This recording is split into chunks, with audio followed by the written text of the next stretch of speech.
Fabrice, est-ce que tu peux nous raconter, je pense que c'est en 91, tu lances l'agence. C'est quoi Internet, c'est quoi le digital en 91? En 91, comme tu l'as bien récupéré, Internet existait, mais le web n'existait pas. Donc en 91, le digital, c'était le pré-presse, faire des documents imprimés à l'aide d'ordinateur. C'était la conception de CD-ROM.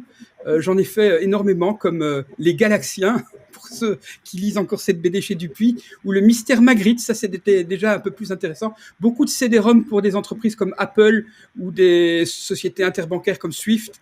Voilà, donc c'était ça le digital, mais c'était très différent, mais c'était déjà l'apprentissage de la navigation dans des menus, la navigation interactive, la vidéo, déjà très rapidement, on expérimentait avec la vidéo digitale. Je viens de lire un article sur l'histoire et la naissance de QuickTime. Alors moi, j'utilisais la version de QuickTime Beta avec une carte vidéo Spigot, et puis une carte SuperMac, et puis une carte Radius. Et j'ai fait notamment des bornes interactives avec des écrans tactiles, en particulier pour Swatch, mais aussi pour Apple, et aussi pour Swift, et puis aussi pour la Fnac.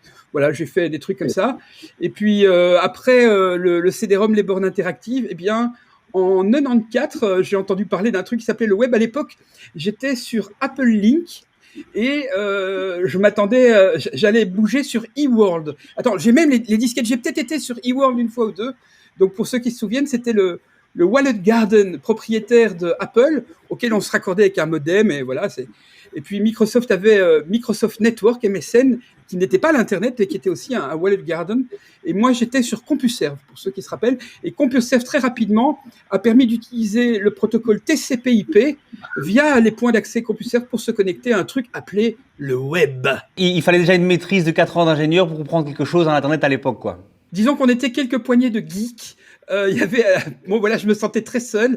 Tu vois, pour donner une idée, c'était Philippe Blondeau qui était le responsable pre-sales de chez Apple, qui d'habitude allait visiter les entreprises pour essayer de leur vendre des Apple II ou des trucs comme ça, et qui était venu dans mon bureau et qui m'avait aidé à me raccorder pour la première fois à Internet avec mon modem et mon abonnement CompuServe, avec un software, la pile TCP/IP, etc., pour qu'on puisse se raccorder. Je crois que j'utilisais Mosaic comme browser web.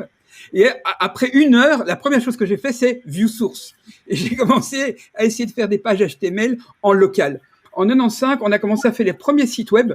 À l'époque, une autre agence venait de démarrer, elle s'appelait The Reference, qui maintenant appartient à Imakina Group, mais c'était mes concurrents. On se voyait sur des salons, c'était assez rigolo. Et on copiait, moi je copiais beaucoup leur code. Eux, je sais pas s'ils copiaient le mien, mais je copiais beaucoup leur code pour essayer de faire des sites. Alors on a fait comme ça. Le premier site, c'était pour une bande dessinée éditée par Dupuis qui s'appelait Sarajevo. Et puis après ça, on a fait le site de Sony Music, dans lequel il y avait déjà la possibilité d'écouter des échantillons en MP3. On n'avait même pas pensé aux droits d'auteur. C'était sauvage à l'époque, il n'y avait aucune règle. Comme tu dis, c'est une poignée de geeks qui se rencontrent sur des salons. Est-ce que le marché est conscient des opportunités? Comment tu fais à l'époque pour créer un business autour d'un truc qui est tout nouveau, qui doit passer comme peut-être la crypto aujourd'hui au-dessus de la tête de beaucoup de monde? Comment tu as fait pour sentir qu'il y avait un business et pour évangéliser et pour aller chercher des premiers clients sur un truc qui devait paraître pour beaucoup abstrait ou Moi, c'est mon métier, ça. Donc, voir une technologie et la transformer en création de valeur pour des entreprises, c'est ce que je fais depuis que je suis enfant. Tu vois, je vais vous donner un exemple concret. Quand j'avais, je sais pas, 14 ans ou un truc comme ça, donc en 1982, il y a un appareil qui sort qui s'appelle le ZX Spectrum. C'était un petit ordinateur, voilà. On branchait ça sur une télé, et j'en avais acheté un grâce à ma maman. Et la première chose que j'ai fait, c'est faire défiler des textes en géant sur l'écran. J'avais dessiné des polices de caractères en pixels. Et je me suis dit, mais qu'est-ce que je peux faire avec ça? Je l'ai vendu pour faire de la pub dans les vitrines des épiceries. Seul petit inconvénient, quand le courant coupait, la mémoire s'effaçait, le programme disparaissait, il n'y a plus rien qui marchait. Donc c'était assez l'enfer. Mais déjà très tôt, j'ai compris qu'on pouvait gagner de l'argent en achetant un truc, en créant une idée, en créant une technologie et en le revendant à des gens pour lesquels ça crée de la valeur. J'ai toujours fait ça. Donc quand j'ai vu le CD-ROM, j'allais chez Softron et les gens imprimaient des CD-ROM pour pour faire des archives. Et moi, j'étais déjà en train de lire comment on peut faire un CD-ROM pour lancer une animation. Mais donc toi, tu étais convaincu, ok, mais essaye de nous dire, essaye de nous faire revivre un entretien avec des gens que tu devais convaincre, je sais pas, moi, chez Dieteron, en disant c'est le futur, vous devez y aller. Tu poses déjà mal la question, tu vois. Déjà, si tu leur dis c'est le futur, ça les intéresse pas. Parce que eux, ils s'intéressent au présent, tu vois.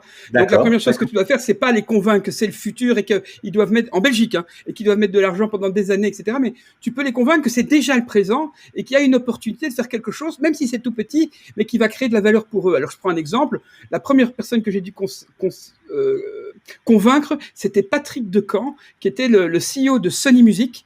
Et je lui dis, regarde ce qu'on peut faire, on peut écouter la musique à distance et on peut donc bypasser les radios. Parce qu'à l'époque, le seul moyen de découvrir de la musique, c'était de l'entendre à la radio, hein, ou de lire des articles dans le magazine Rockistan, mais c'était pas très musical. Et donc, je lui expliquais qu'avec ça, même si on touche qu'une personne à Anvers, bah, cette personne-là, elle va le faire connaître autour d'elle, même que si on touche que 100 personnes en Belgique, bah, c'est déjà plus que ce qui peut toucher aujourd'hui sans la radio, quoi. Donc voilà, on est parti là-dessus et on a fait du graphisme. À l'époque, j'utilisais un truc qui s'appelait PageMill, que tout le monde a oublié, de Adobe, qui permettait de faire des tables et de découper en petits morceaux. Et donc j'avais fait un truc où tu pouvais écouter les morceaux de musique et déjà voir la pochette et les images et naviguer par style et tout. Et c'était déjà une espèce de gros jukebox musical qui crée beaucoup de valeur, même s'il y avait que les types dans les radios qui pouvaient y accéder. Et puis un jour, on a discuté, mais si on vendait la musique, il faudrait peut-être penser à un système, parce que là, pour le moment, on la donne gratuitement. On n'a pas pensé tout à fait à protéger notre musique, etc., etc.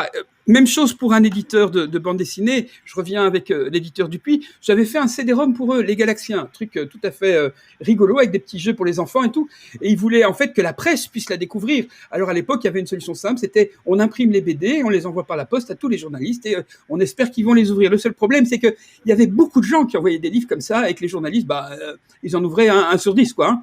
Donc là, en venant avec une proposition différente, un truc expérimental, Internet, ça les a attirés, puis ils en ont plus parlé, ou pas, je me souviens pas du succès du truc, mais c'est comme ça que les premiers projets sont nés. Donc très très tôt, je me posais la question, avec l'audience limitée qui était la nôtre, qui était vraiment une poignée de gens, je veux dire, mais des gens d'un certain niveau intellectuel, parce que c'était des geeks qui maîtrisaient la technologie, des universitaires essentiellement, il y a beaucoup de gens dans les unifs. Qu'est-ce qu'on peut faire avec ces gens-là et comment est-ce qu'on peut créer de la valeur ?